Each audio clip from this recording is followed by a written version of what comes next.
Dalam kesempatan baik ini kita diskusi juga karena memang ini penting sekali menjawab keinginan masyarakat kan.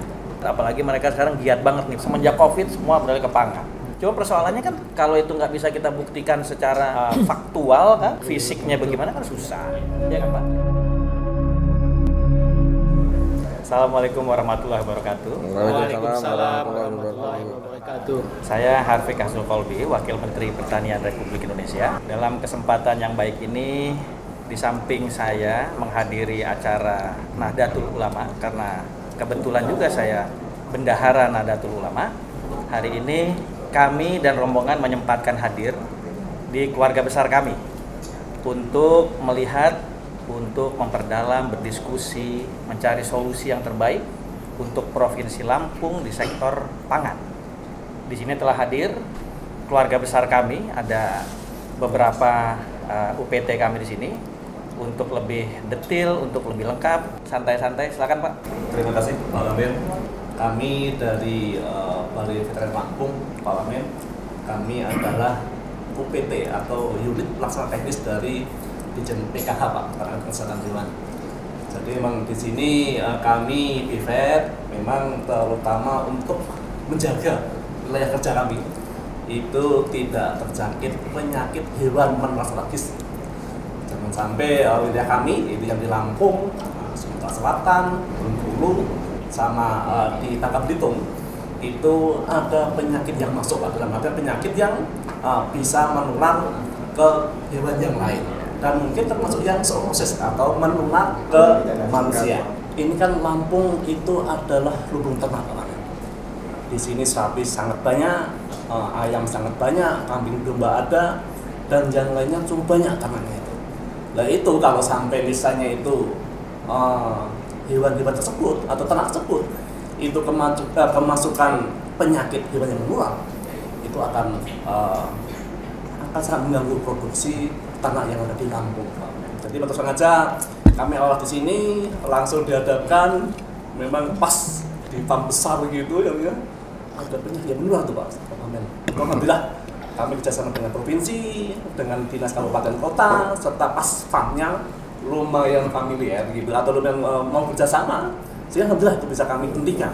Soalnya penting banget misalnya itu sampai misalnya ternak tersebut yang kena penyakit menular, kemudian misalnya itu diedarkan ke daerah yang lain, itu waktu Masya Allah, itu nanti bisa ternak yang lain akan terpapar atau akan sakit. Sehingga kami Balai Veteriner sebagai pendidikan penyakit hewan itu harus kerja cepat, tepat, dan harus koordinasi dengan wilayah kerja kami. Jelas di samping itu jelas kami juga mendukung untuk kegiatan-kegiatan Kementan. Untuk misalnya yang kami rumput untuk desa potong itu kami juga ditugaskan untuk yaitu mengedarkan atau memberi bantuan ke petani-peternak di kelompok agar mereka dapat bantuan ternak sehingga paling nggak itu mereka meningkat untuk kesejahteraannya. Di samping itu juga akan menambah jumlah populasi ternaknya sehingga Lampung memang sudah lumbung ternak, nanti ditambah lagi dengan bantuan pemerintah ini mudah-mudahan akan lebih membesarkan lagi untuk ternak yang ada di Lampung. Terima kasih. Ya, kami sih berharap ya. Aku tuh yang penting gini Mas. Jadi penyerapan anggaran juga jangan sampai terlambat. Terus di tempat pasar sendiri sekarang berapa ya? Ya, posisi jadi memang kami anggaran 27 miliar Pak Wamen. Itu setelah refokusi? Ya. Jadi memang kami agak besar di rumput. Lumayan juga ya. Oke, memang kami di rumput Pak Wamen. Memang kemarin itu sedikit ada masalahnya. Jadi kadang itu mereka kelompoknya itu nggak dikasih ke kami. Terlambat ya? Oke, mau dibagi kemana nih kali-kalinya itu. Tapi alhamdulillah sekarang semua sudah terkontrak Pak Wamen dan sebagian besar sudah terlaksana. Jadi alhamdulillah kami kan terbagi sekitar 17 kelompok. Itu insya Allah semua sudah tercover dan semua sudah proses kontrak dan semua sudah harus fisik untuk sapinya. Itu aspirasi dapil ya? Iya, iya. Ya, nah kami kan ada. Ini jangan-jangan karena saya juga, karena saya ngomong di Komisi 4, jangan terlalu banyak minta. Jadi akhirnya mungkin justru malah jadi terlambat ya. Jadi itu Parlemen mungkin sekedar masukan Parlemen, ya mudah-mudahan sih, ya kami sih jelas bagaimanapun juga memang legislatif punya hak untuk anggaran. Karena kan memang mereka mengayomi masyarakat. Ya, betul. Jadi adanya mereka di Senayan itu, kalau yang di DPR RI, tentu juga kan atas dasar konstituen mereka. Nah inilah yang selalu kita cari jalan keluar kan, bagaimana mengatasi dapil buat masing-masing anggota dewan, plus juga memang tepat sasaran. Betul. Jadi kawan-kawan di Senayan juga nggak sembarangan meminta, katakan kelompok tani tertentu, kelompok ternak tertentu yang mungkin belum capable, artinya dengan standarisasi kita di Kementerian Pertanian belum pas. Cuma adanya efek yang seperti tadi itu ternyata malah menimbulkan waktu yang akhirnya juga menjadi kendala. Yaitu coba nanti disampaikan aja secara detail. Coba nanti bicara juga dengan Pak Dirjen ya. Saya panggil mungkin Pak Nasrullah, kita coba diskusi juga tuh. Karena memang hampir semua juga nih Pak di Indonesia ini memang seluruh unit kerja kita yang di peternakan juga mengalami hal yang sama. Kadang-kadang diminta tertentu spesifik ya. Nah ini kadang-kadang belum bisa sinergi juga. Tapi yang jelas sih untuk Lampung sendiri aman ya. Hampir aman. Jadi Parlemen memang karena ketua Komisi 4 ini dapilnya sini nih. Betul. Semua Kawan saya baik tuh sebenarnya. Cuma lumayan galak tuh Pak. Memang lumayan Pak. Memang betul-betul kelompok yang diajukan betul-betul harus siap peternak itu. Maksudnya di jukniskan sudah dikunci bahwa betul-betul yang dapat bantuan memang sebelumnya sudah peternak. Jadi jangan sampai abal-abal yang akhirnya itu nanti dapat bantuan sapi, tadi nggak berkembang karena memang belum biasa peternak gitu.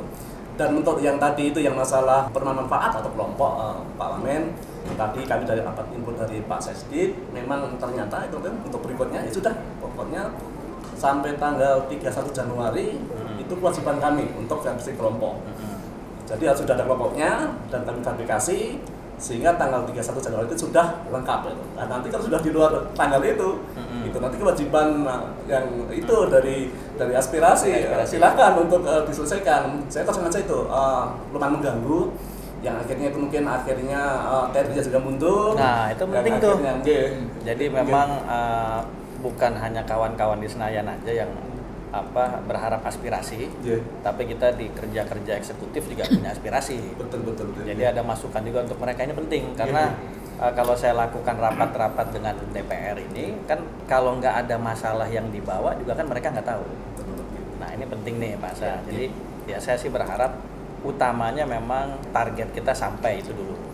Soal masalah kita nanti bagaimana bentuk komunikasi kita dengan kawan-kawan di Senayan itu ya sejauh ini sih cukup baik ya. Apalagi yang tadi saya sampaikan tuh si Kosudin kalau kita manggilnya biasanya. Kosudin kan orang bisnis.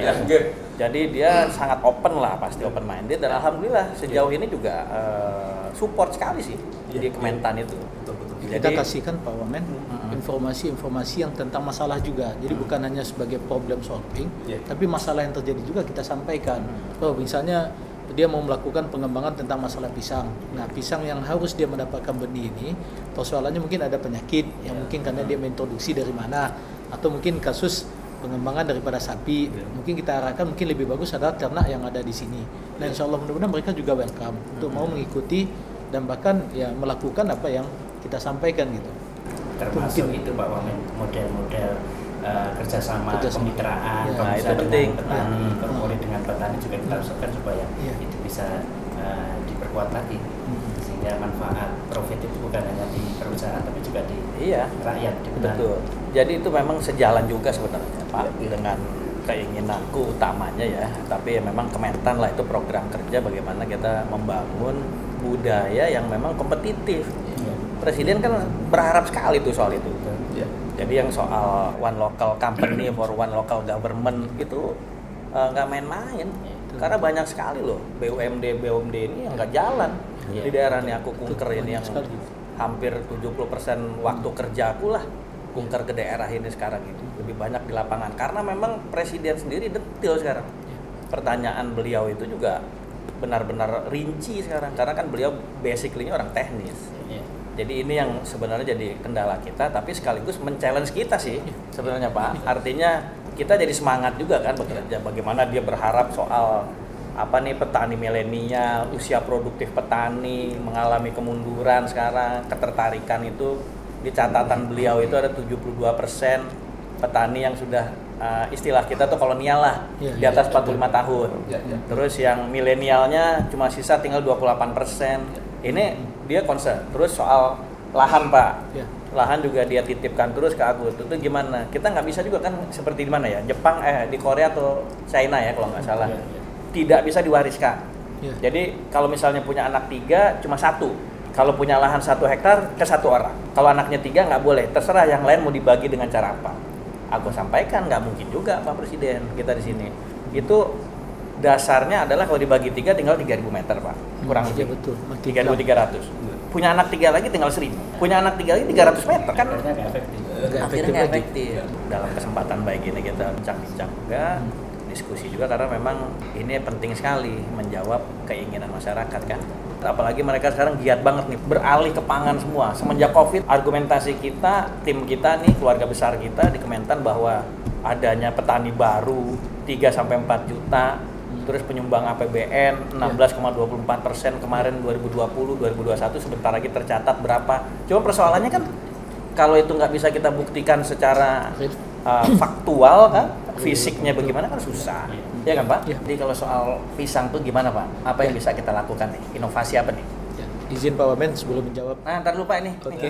Oh iya. Karena belum dikupas banget kelihatannya. Durian khas Lampung. Kalau di Lampung itu bulan Desember itu biasanya kita panen raya musim durian. Kalau kita yang di pusat jarang lihat begini. Ngelihatnya masalah terus.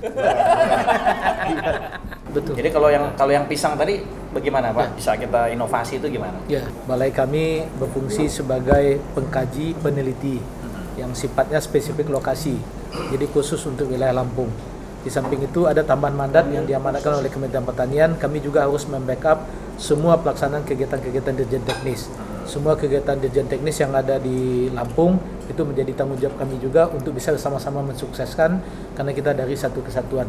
Nah, dalam pelaksanaannya kita juga mendapatkan mandat untuk mendampingi semua program-program daripada Pemda, terutama sekali Pemda Provinsi sampai dengan Pemda Kabupaten. Izin Pak Wamen sebelum menjawab ini, Lampung ini terkenal dengan lahan kering masam. Memang agak unik dan boleh dikatakan lahan kering masamnya paling luas untuk di seluruh Indonesia. Jadi kalau orang bertanya lahan kering masam, orang akan menengok adalah di Lampung. Nah, salah satu permasalahan daripada lahan kering masam ini kan tanahnya tidak subur Pak. Kemudian kandungan daripada komposisi banyak mengandung racun Fe dan Cu yang sangat tinggi sekali. Sehingga kalau diberikan apapun, itu pH-nya pasti rendah sekali. Rata-rata itu di bawah 5. Bahkan pada beberapa tempat ada pH-nya yang 3. Nah, berkaitan dengan pisang itu tadi persoalannya demikian Pak. Jadi pengembangan pisang yang dilakukan oleh salah satu ketua komisi kita itu mengambil pisang kan dari daerah Sumatera Utara dibawa ke sini. Nah, alam yang ada di Sumatera Utara dengan alam yang ada di Lampung itu kan sangat berbeda sekali. Pertama dari tingkat keasamannya, ketinggian dan sebagainya, sehingga untuk sampai di sini dan untuk diperlakukan perlu perlakuan khusus. Nah, inilah yang dibutuhkan teknologi-teknologi spesifik lokasi. Yang pertama, mungkin varietasnya tetap bisa dipertahankan, tetapi perlu teknologi-teknologi mulai daripada bagaimana menaikkan pH lahan sehingga sesuai dengan yang ada di sana, kemudian menambah tingkat kesuburan lahan sehingga pupuk yang diberikan tidak terlalu mengandung racun, tetapi juga nanti akan bisa dipakai dan dimanfaatkan oleh akar-akar yang ada dalam tanaman ini. Nah, persoalan inilah yang menjadi transfer teknologi yang selalu kita arahkan, bukan hanya kepada ketua, tapi adalah kepada kelompok tani dan masyarakat Pak Wamen. Nah, untuk ini Lampung cukup terkenal Pak Wamen. Hampir semua produk-produk pertanian ini basisnya Jakarta dan semuanya tukar label di Jakarta. Kalau pisang itu tukar labelnya di Bogor Pak Wamen. Tim peneliti kami sudah pernah langsung ke Bogor mengawas, itu tinggal diganti, kemudian masuk nanti ke pasar induk sudah menjadi pisang Bogor Pak. Begitu juga dengan beras. Beras juga panennya kita lahan 1000 hektar, plat mobilnya T di sini Kerawang, masuk ke Kerawang dulu, ganti label, dicampur, masuklah ke pasar induk. Nah, dengan kondisi yang seperti ini, maka tantangan yang ada di sini menjadi cukup menarik Pak Wamen. Pengembangan apapun usaha yang dilakukan di Lampung mempunyai potensi pasar yang sangat luar biasa. Itulah mungkin kolaborasi dengan teman-teman yang dari karantina. Ini betul-betul sangat luar biasa nih Pak Wamen untuk mengangkatkan semua produksi dan produktivitas yang ada di sini. apapun jenisnya, termasuk mungkin yang terbaru adalah pengembangan untuk masalah manggis dan sarang burung walet yang menjadi program utama Kementerian Pertanian. Ya, Pak Jumat ya. Itu yang mungkin menjadi basis yang betul-betul juga menjadi potensi yang akan kita inikan di sini, Pak. Luar biasa sekali, Pak, untuk memang iya kan kemarin itu juga waktu terakhir kapan tuh Pak ya yang saya lepas ekspor perdana ya, Tanggamus pisang manis itu juga kan bagus sebenarnya itu, cuma tinggal yang tadi itu pertama soal pengembangan ada yang memang belum bisa kita penuhi. Cuma nggak usah khawatir Pak, jadi terus aja perjuangkan itu di masyarakat, karena saya sendiri udah bicara juga sama Presiden, saya sampaikan Pak jangan mereka aja yang mensyaratkan ke kita. Kalau you mau beli produk kita, ini syaratnya. Saya udah sampaikan juga ke Pak Presiden itu. Dan Presiden setuju, membuahkan hasil juga soal G20 dan sebagainya. Sama ketika kemarin Pak Menteri kita berangkat ke Roma, saya sempat bicara. Saya sampaikan ke Pak Menteri, Dek ini gimana Dek? Soalnya enaknya gimana ya? Tukar pikiran.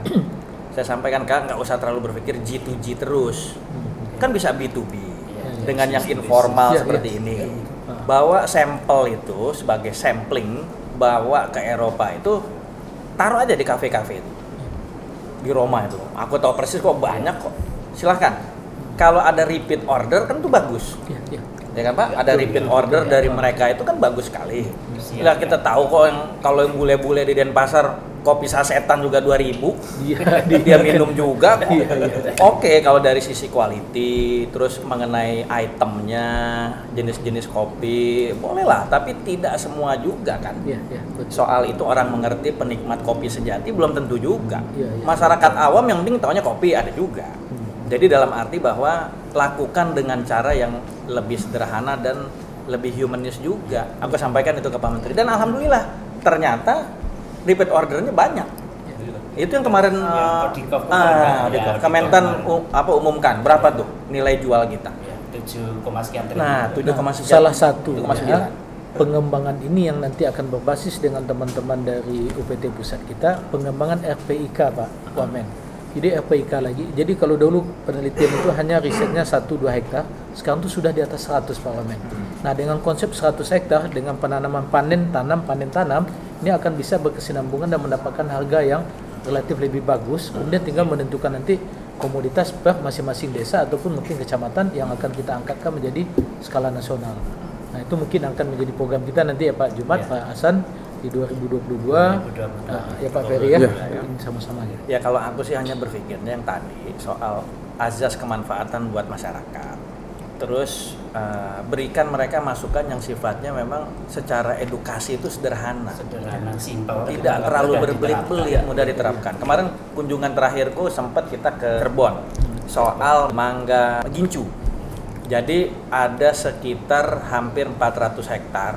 Terus produksi mereka, kawan-kawan pekebun dan camat setempat, ibu-ibu itu menginformasikan 1.760 sekian ton yearly. Bahkan lewat pesawat aja masih untung. Bisa 800.000 rupiah dia ekspor ke Jepang lewat Tokyo, Nagoya dan macam-macam. Lewat pesawat loh. Bayangkan kalau kita bisa lakukan dengan container river. Informasi ya, ke saya itu sekitar sempat 800.000 per kilo. Waduh. Di kita tuh hanya 25 sampai 35.000. Kita 100.000 aja udah senang Pak Wamen, kata mereka.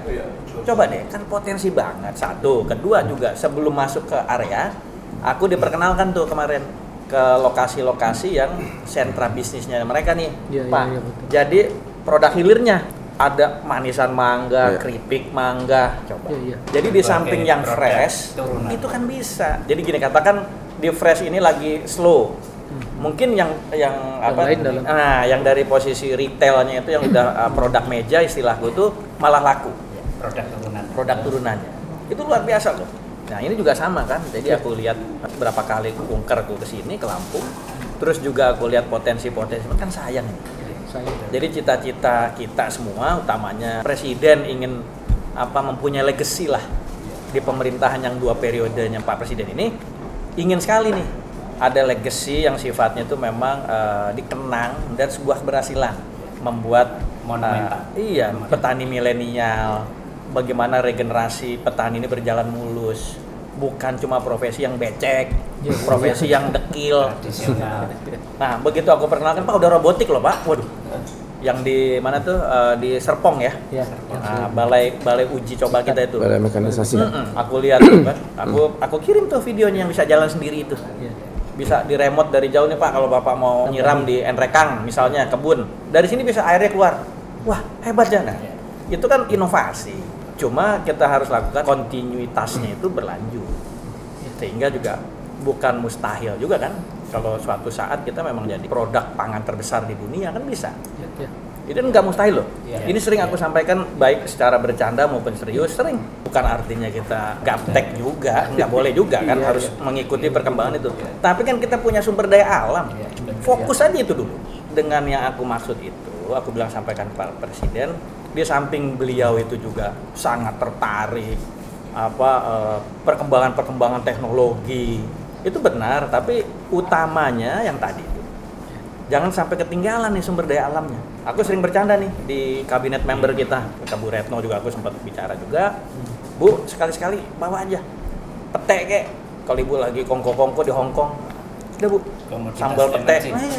Ntar besok, tahu Pak Wamen bisa pesan pete nggak 1000 ton? Waduh, itu kan mungkin. Iya, bisa. Bisa Pak, karena kandungannya kan ternyata juga banyak laporan juga bahwa bisa akan kita kembangkan. Kita tinggal bikin kajiannya, bekerja sama dengan kalau kita mau masuk pasar Eropa, ya kita minta opini profesor-profesor pertanian mereka. Kajiannya kita kerjasama buat kajiannya supaya dia memberikan keterangan di masyarakat bahwa pete bagus untuk ginjal lah, apalah, pipis lah dan sebagainya. Kan bagus. Bener kan Pak ya? Nah ini sebenarnya gini, aku sih berharap kunjunganku yang seperti ini bukan cuma sekedar jadi wacana. Benar. Ya, jadi kita berharap bahwa ayo kita kerjasama ini supaya memang masyarakat terbantukan. Apalagi jangan jadi tren aja Pak soal pertanian ini.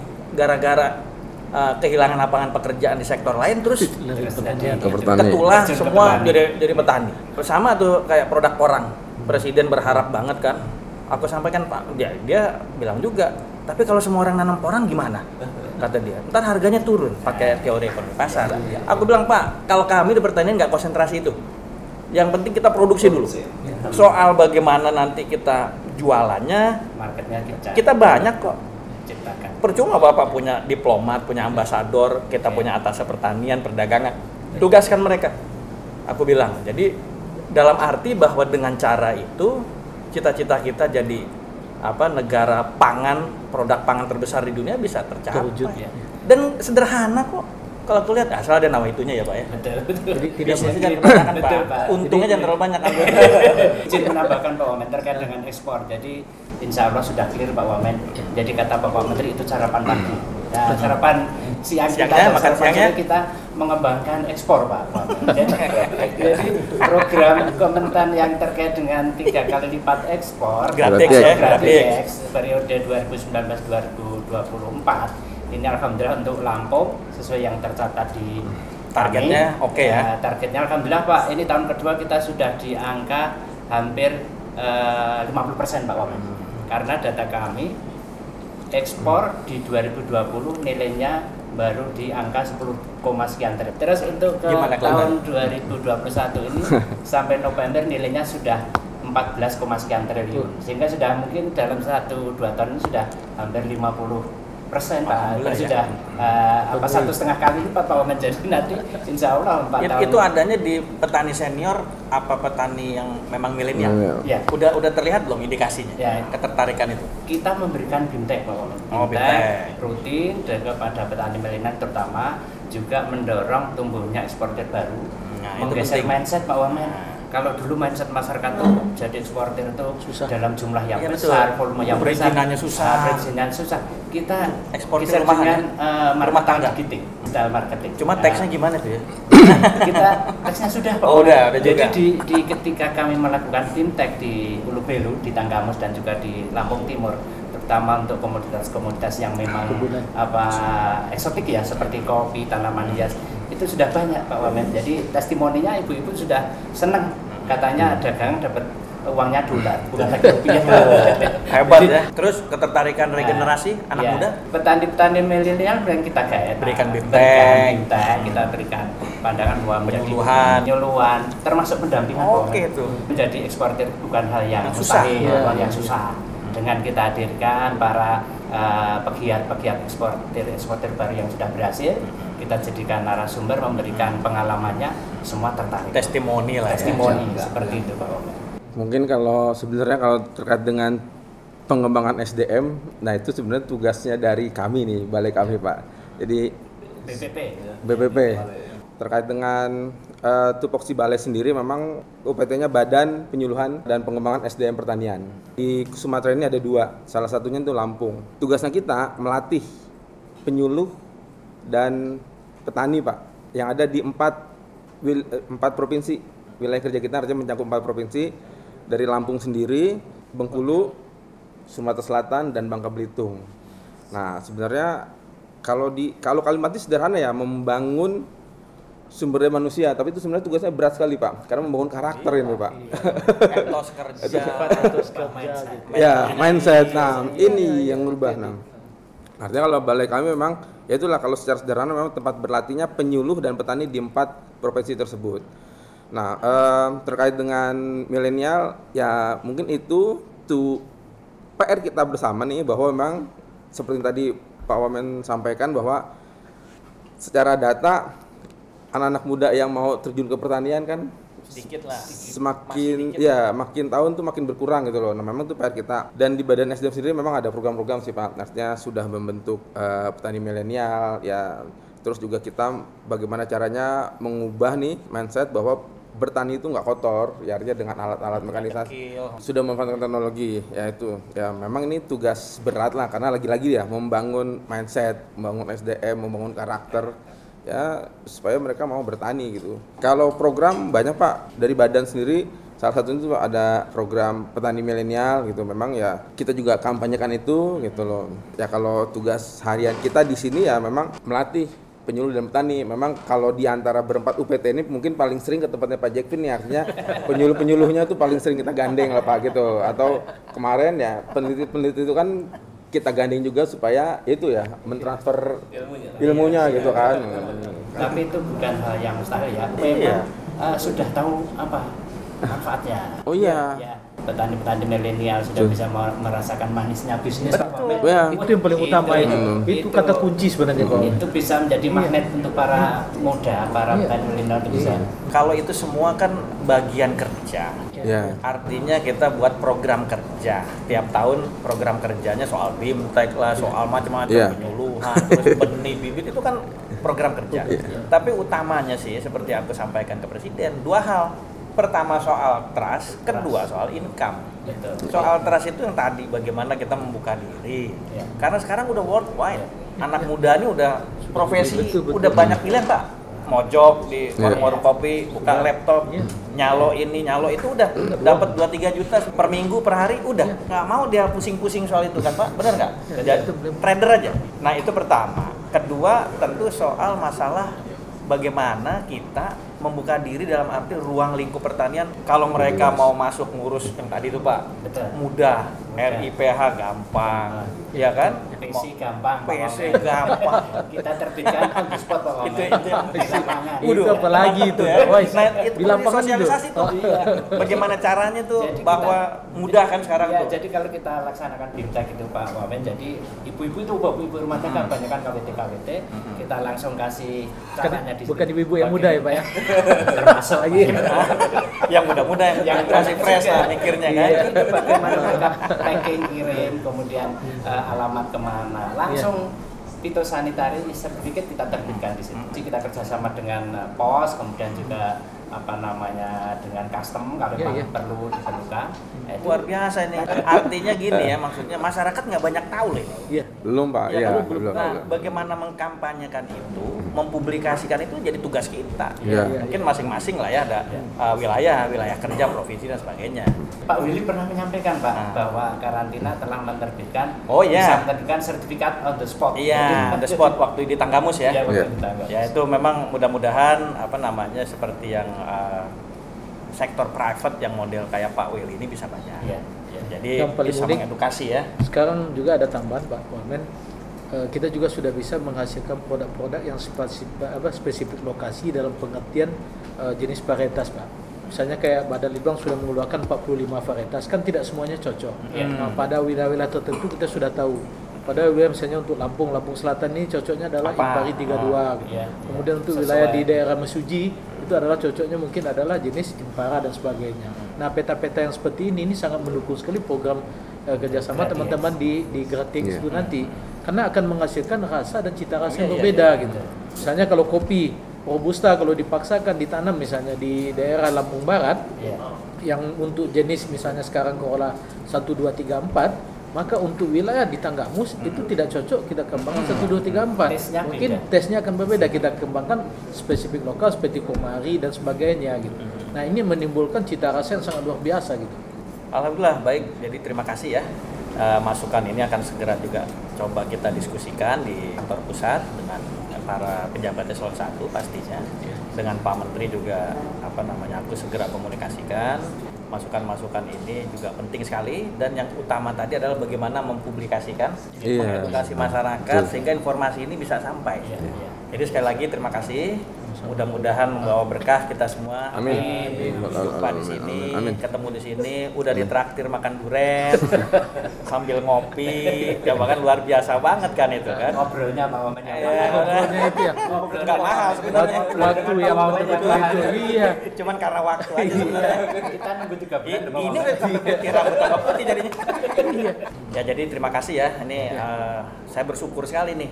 Jadi yang tadinya mau sidak marah-marah, tapi ternyata malah banyak masukan, malah jadi PR buat saya nih. Ini obrolan santai saya sebagai Wakil Menteri Pertanian Republik Indonesia. Mudah-mudahan bermanfaat, juga memberikan motivasi untuk kita semua, baik kaum kolonial maupun milenial. Amin. Sekali lagi, wallahu ila muwafiq ila aqwamit thoriq. Assalamualaikum warahmatullahi wabarakatuh. Waalaikumsalam.